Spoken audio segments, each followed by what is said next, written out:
اللہ نے حکم دیا کہ جو لوگ اللہ کی راہ میں لڑتے ہیں انہیں حکم دیا موت سے مت ڈرو. الم تر الی الذین خرجوا من دیارہم وہم الوف, ہزاروں لوگ بنی اسرائیل میں نکلے, ان کو حکم دیا گیا جہاد کرو, انہوں نے کہا مر جائیں گے, اللہ نے ویسے ہی مار دیا ان سب کو, مر جاؤ. پھر اللہ نے دوبارہ زندہ کیا, کہا کہ دیکھو موت زندگی کس کے ہاتھ میں ہے. یہ اللہ نے پچھلی امتوں کے ساتھ بڑے معاملات کیے ہیں. پھر اللہ نے بنی اسرائیل کے ایک پیغمبر کا واقعہ سنایا کہ بنی اسرائیل کو اللہ نے حکم دیا کہ فلاں علاقے پہ حملہ کرو. بنی اسرائیل نے کہا ہم کیسے, پہلے کہہ رہے تھے ہمیں حکم دیں ہم جہاد کریں, جذبہ تو بہت ہوتا ہے نا, ابے بس جنگ چھڑ جائے بس دیکھو پھر کیا ہوتا ہے. باتیں کرنے پر گورنمنٹ کی طرف سے کوئی پابندی نہیں. تو پیغمبر نے ان کو حکم دیا تم نالائق لوگ ہو, اللہ جہاد فرض کرے گا تم لوگ کرو گے نہیں. انہوں نے کہا کیوں نہیں کریں گے, دشمن قوم نے ہم سے ہمارے بچے چھین لیے, ہمیں قیدی بنا دیا, ہمیں ہمارے گھروں سے جلا وطن کر دیا, بس آپ اللہ کا حکم کا انتظار کریں اور حکم دیں ہم لڑیں گے. پیغمبر نے کہا ٹھیک ہے بھائی, اللہ کا حکم آ گیا, ٹھیک ہے جہاد فرض ہو گیا ہے, اب اس قوم پہ حملہ کرو جس نے تمہیں گھروں سے نکالا, اور طالوت کو اللہ نے تمہارا کمانڈر بنا کے بھیجا ہے. طالوت تمہاری قوم میں ایسے ہیں جو تمہاری کیا کریں گے, کمانڈ.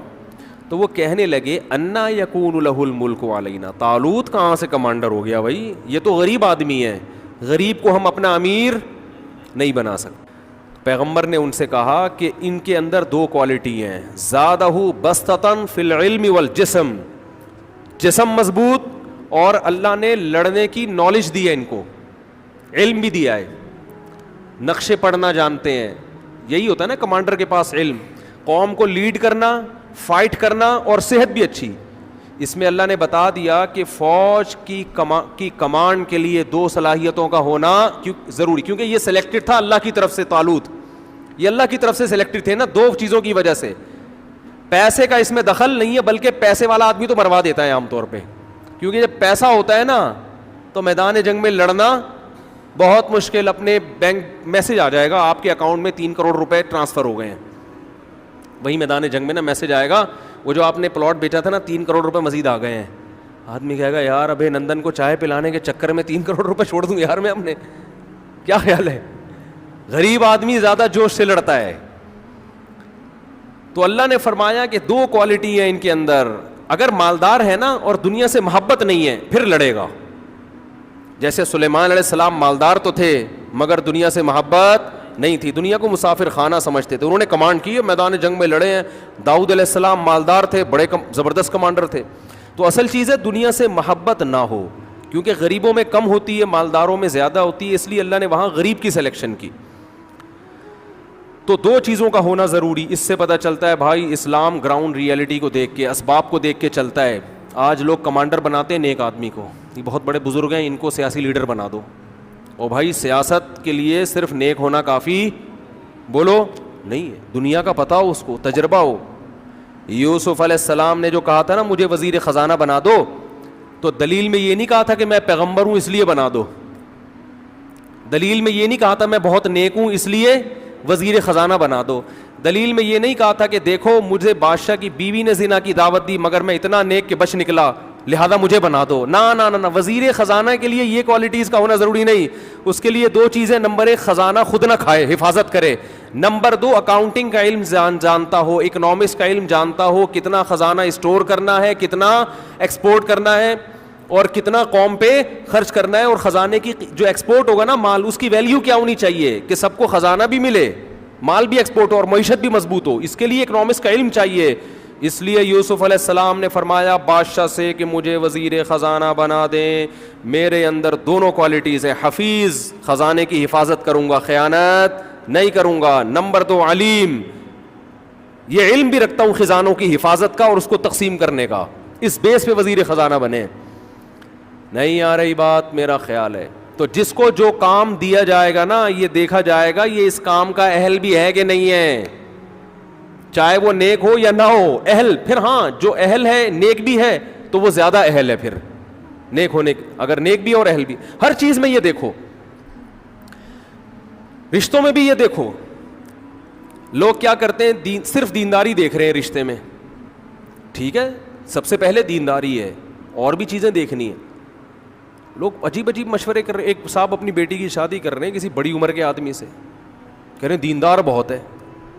میں نے کہا یار آپ کی کم عمر بچی جب اس بڑی عمر کے, یا تو خود بہت زیادہ لٹو ہوئی ہوئی ہو تو ایک الگ بات ہے, لٹو ہو جائے تو پھر تو دل تو کسی پہ بھی آ سکتا ہے نا. نارمل حالات میں یہ جب اس بڑی عمر کے آدمی سے نکاح کرے گی, ٹھیک ہے وہ دیندار ہے, مگر یہ میچنگ کی شادی بولو نہیں ہوگی, اس کا دل اس طرح مائل ہی نہیں ہوگا. نکاح میں تو یہ بھی دیکھا جاتا ہے نا کہ آپس میں محبت بھی تو ہو, تو محبت بزرگ سے بزرگوں جیسی محبت ہوگی نا, ٹھیک ہے نا, شوہر والی تھوڑی ہوگی. الا یہ کہ کوئی بہت ہی عاشق ہو, وہ تو لٹو لٹو تو دنیا میں کھیلتے رہتے ہیں لوگ ایک دوسرے کے ساتھ. ایسے لوگ بھی آتے ہیں, نوجوان لڑکا ہے بڑی عمر کی خاتون سے شادی کر رہا ہے, اماں مار رہی ہیں کیا کر رہا ہے, وہ کہہ رہا ہے میرا دل ہی اس پہ آیا ہوا ہے. تو میں پھر مشورہ دیتا ہوں بھائی جب دل آ گیا تو کر لو, تمہیں وہ بزرگ لگی نہیں رہی تو اسی طرح اس کو بھی نہیں لگ رہا ہوتا بعض دفعہ وہ, لیکن نارملی یہ ٹھیک بولو نہیں ہے. دیکھو حضرت ابو بکر کا مقام زیادہ تھا یا حضرت علی کا مقام؟ حضرت ابو بکر کا زیادہ. حضرت عمر کا مقام زیادہ یا حضرت علی کا؟ نکاح کا پیغام تو حضرت فاطمہ کے لیے سب کی طرف سے آیا, مگر نبی نے سلیکشن کس کی حضرت علی کی, حالانکہ وہ ان دونوں سے مقام میں کم تھے. کیوں؟ عمر میچ کرتی تھی. بات آ رہی ہے سمجھ میں؟ عمر کیا تھی. اور یہی مسئلہ ہوا کہ جب حضرت جعفر طیار رضی اللہ تعالیٰ عنہ شہید ہوئے ہیں, ان کی زوجہ حضرت اسماء بیوہ ہوئی ہیں, تو حضرت علی نے ان بیوہ کے لیے نکاح کا پیغام بھیجا, حضرت ابو بکر نے بھی بھیجا, تو انہوں نے ابو بکر کے پیغام کو قبول کیا. عمر کیا تھی بولو؟ انہوں نے فرمایا کہ ان کی عمر کیا ہے, حضرت علی کی کم عمر ہے, وہ عمر میں میچ کرتے ہیں. پھر حضرت ابو بکر کے انتقال کے بعد حضرت علی نے بعد میں دوبارہ نکاح کا پیغام بھیجا, وہ انہوں نے قبول کر لیا, کیونکہ حضرت علی کی عمر اس وقت کیا ہو چکی تھی بولو؟ زیادہ ہو چکی تھی. تو ہر چیز میں یہ دیکھا جائے گا, لوگ مفتیوں سے آ کے کاروبار کے مشورے لے رہے ہیں. مجھ سے کہتے ہیں کہ مفتی صاحب میں ڈالڈے کا یا گھی کا وہ بزنس کرنا چاہتا ہوں. میں کہ بھائی میرے سے تو یہ پوچھے کہ یہ کال حلال ہے کہ حرام ہے, مجھے کیا پتا بزنس کا یار, میں کیسے مشورہ دوں گا؟ میں تو یہ بتاؤں گا کہ انگوٹھے لگا کے کسی پر اعتماد, انگوٹھا قابل اعتماد نہیں ہے. یہ میرا تجربہ ہے, اس لیے میں اپنے تجربہ شیئر کرتا ہوں. جس نے آپ کے پیسے صرف وہ ہیں جو آپ کی جیب میں رکھے ہوئے ہیں, جب دوسرے کی جیب میں پیسے چلے گئے تو انگوٹھا آپ کا ہو گیا, اس کا جو انگوٹھا تھا, پیسے کس کے ہو گئے؟ اس کے ہو. تو یہ تجربہ میں بتا سکتا ہوں. تو جو جس کی فیلڈ ہے اسی پہ سوٹ کرتی ہے. میں تو یہاں تک لوگوں سے کہتا ہوں انگلش اگر سیکھنی ہے انگریزوں سے سیکھو, ٹھیک ہے آپ کو یہاں انگریز نہیں ملیں گے, یہیں کے ٹیچروں سے سیکھو, لیکن جو ایکسنٹ ہے نا, جو لب و لہجہ ہے, وہ کہاں سے صحیح کرو بولو؟ گوروں سے. جو ماہر ٹیچر ہوتے ہیں نا وہ بھی گوروں کی جو آپس کی بات چیت ہے نا اس کو پک کرتے ہیں. ادھر سے سیکھو گے تو کسی اردو اسپیکنگ سے سیکھو گے تو اردو کا تڑکا لگا دے گا وہ, اس میں پنجاب والوں سے سیکھو گے تو پنجابی کا تڑکا لگا دے گا. وہ 50-50 آیا کرتا تھا, بشیرہ ان ٹربل, سن دیکھا ہے وہ؟ یوٹیوب پہ سرچ کریں دیکھ لیں, آپ کہیں گے رمضان میں کیسی چیزیں مفتی صاحب ہم کو دکھا رہے ہیں. اس سے یہ میری بات آپ کو سمجھ میں آئے گی.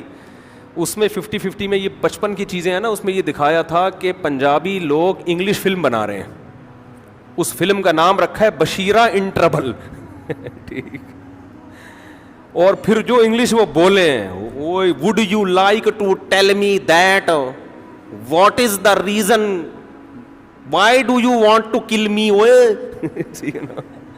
یہ چل رہا ہے. مجھے پورے الفاظ یاد نہیں ہے اس کے. تو اگر آپ یہاں سے انگلش سیکھیں گے تو پھر آپ کی انگلش اینڈ پورے قلقلے ہو رہے ہوں گے, and what do you want to do, ٹھیک ہے نا.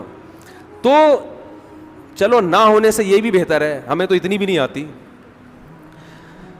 لیکن دنیا کا ایک اصول ہے. تو یہاں بھی کیسا قرآن نے بتایا کہ طالوت کو جو کمانڈر بنایا گیا, اللہ نے ایک فرمایا کہ 2 وجہ سے بنا رہا ہوں. ایک, صحت کیا ہے؟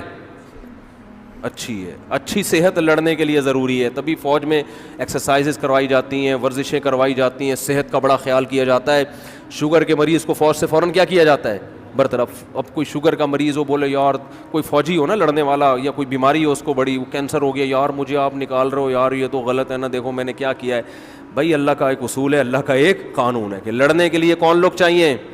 صحت مند لوگ چاہیے. جو ان بیماری, مجھے نہیں پتا شوگر والے کو نکالتے ہیں کہ نہیں نکالتے, بعض دفعہ میں بات کہہ دیتا ہوں پھر فون آ جاتا ہے بھائی کوئی نہیں نکالتے. میں نے سنا ہے کہ شوگر کے مریض کو فوجیوں میں کم از کم چھوڑتے نہیں ہیں, شاید آفیسر میں ہوتے ہیں, واللہ عالم.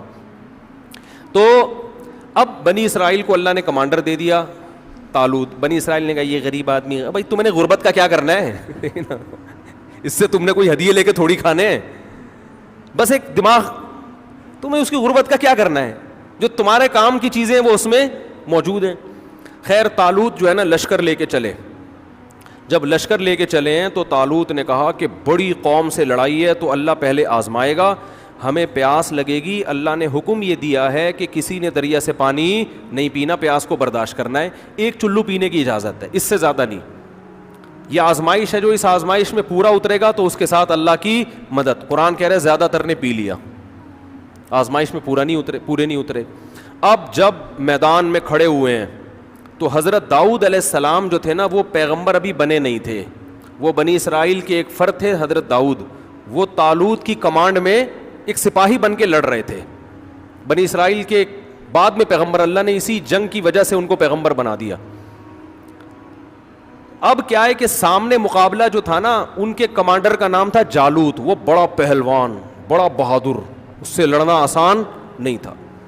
اب جب میدان گرم ہوا ہے نا, دونوں فوجیں آمنے سامنے کھڑی ہوئی ہیں, تو یہ بنی اسرائیل میں بہت سے بولنے لگے لا طاقت لنا اليوم بجالوت وجنودی, ہم میں تو لڑنے کی طاقت نہیں ہے. کم بخت اتنا لمبا چوڑا کمانڈر اور پیچھے اتنی ٹھاٹھیں مارتا ہوا سمندر, آج تو مریں گے بھائی, ہم میں ہمت نہیں ہے. اس گناہ کی وجہ سے ان کے حوصلے کیا ہو گئے؟ پست.